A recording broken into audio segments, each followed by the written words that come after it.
మా బట్టన్న కూడా ఇంత ఆవేశపడతాడు అనుకోలేదు అధ్యక్ష. ఎందుకంటే వారికి వాస్తవాలు తెలిసి కూడా ఇంత ఆవేశపడి అధ్యక్ష గావు కేకలతో పెడబొబ్బలతో నోటికి గొంతు పెంచి అరిస్తే, గొంతు పెంచి దాడి చేస్తే, మందబలంతో శాసిస్తాననుకుంటే వాస్తవాలు కాకుండా పోవు సార్. పాలమూరులో గంజి కేంద్రాలు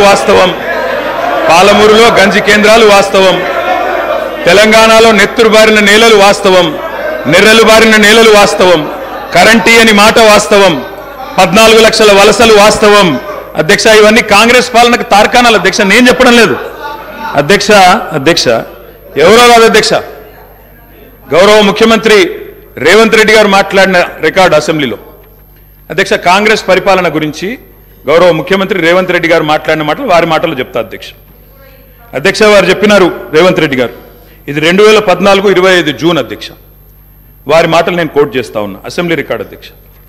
నేను చదువుకోవడానికి హైదరాబాద్లో ఉంటే నా తండ్రి గారు చనిపోతే మా గ్రామానికి పోయినాను. పద్ధతి ప్రకారం దాన సంస్కారాలు అయిన తర్వాత స్నానం చేసి ఇంటికి పోవాలి. ఎండాకాలం వస్తే ఏ బావిలో కూడా రోజుల తరబడి ఈత కొట్టినామో ఆ బావి ఎండిపోయింది. బోర్ దగ్గర పోయి స్నానం చేద్దాం అనుకుంటే కరెంట్ లేదు. నాకున్న పరిచయాలతో కరెంటే ఇస్తే బోర్ల నుంచి నీళ్ళు వస్తలేవు. స్నానం చేయవలసిన సమయంలో నెత్తి మీద నీళ్లు చల్లుకొని ఇంటికి వచ్చినాం అధ్యక్ష.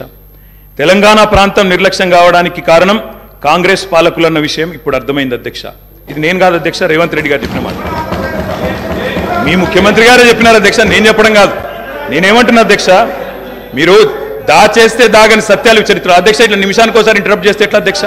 ఇంత ఆవేశం ఎందుకు?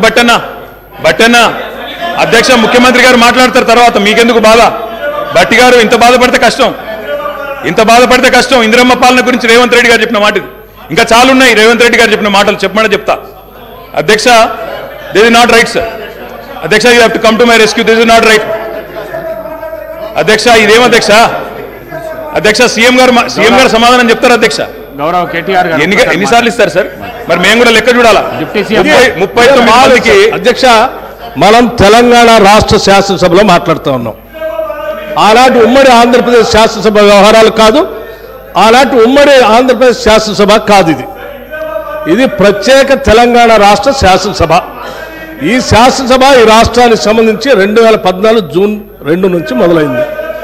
2014 నుంచి ఈ రాష్ట్రంలో తీసుకున్న చర్యలు, జరిగిన ఖర్చులు, చేసిన అభివృద్ధి, రాష్ట్ర ప్రజల ఆకాంక్షలు, వాటి గురించి మనం మాట్లాడుకోవాలి.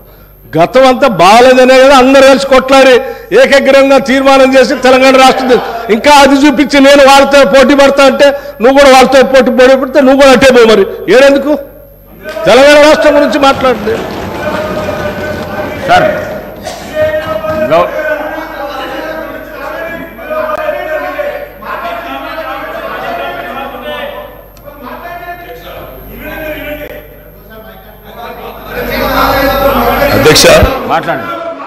అధ్యక్ష, ఇందిరమ్మ పాలన అంటే 84 వరకు ఇందిరమ్మ పాలన ఉండే సార్. మరి ఇందిరమ్మ రాజ్యం తెచ్చినాం ఇందిరమ్మ పాలన తెచ్చినాం అంటే మరి ఇందిరమ్మ పాలన గుర్తు చేయాలి కదా సార్. ఇందిరమ్మ పాలనలో గంజి కేంద్రాలు ఉండేది గుర్తు చేయాలి, ఇందిరమ్మ పాలనలో కరెంటు లేనిది గుర్తు చేయాలి, ఇందిరమ్మ పాలనలో నిర్బంధాలు గుర్తు చేయాలి, ఇందిరమ్మ పాలనలో నియంతృత్వం గుర్తు చేయాలి, ఇందిరమ్మ పాలనలో ఎమర్జెన్సీ రోజులు గుర్తు చేయాలి, ఇందిరమ్మ పాలనలో ఆర్టికల్ 365 ఎట్లా యూజ్ చేసి ప్రజాస్వామికంగా ఎన్నుకున్న ప్రభుత్వాలను రద్దు చేసినో గుర్తు చేయాలి, ఇందిరమ్మ పాలనలో ఎట్లా ముల్కీ రూల్ను తుంగలో దొక్కినో గుర్తు చేయాలి, ఇందిరమ్మ పాలనలో ఎట్లా రాష్ట్ర ప్రభుత్వాలను ఒక నియంతలాగా శాసించినో గుర్తు చేయాలి, ఇందిరమ్మ పాలనలో ఎట్లా ఇంటింటికి తాగునీళ్ళు ఇవ్వలేని దుస్థితులను గుర్తు చేయాలి, ఇందిరమ్మ పాలనలో ఎట్లా అయితే గరీబీ హటావో అని నినాదం ఇచ్చి మర్చిపోయినో గుర్తు చేయాలి. రాజశేఖర్ రెడ్డి గారిని గుర్తు చేసుకున్నప్పుడు, కిరణ్ కుమార్ రెడ్డి గారిని గుర్తు చేసుకున్నప్పుడు వారు తప్పకుండా మేము కూడా అన్ని చెప్పాలి కదా సార్.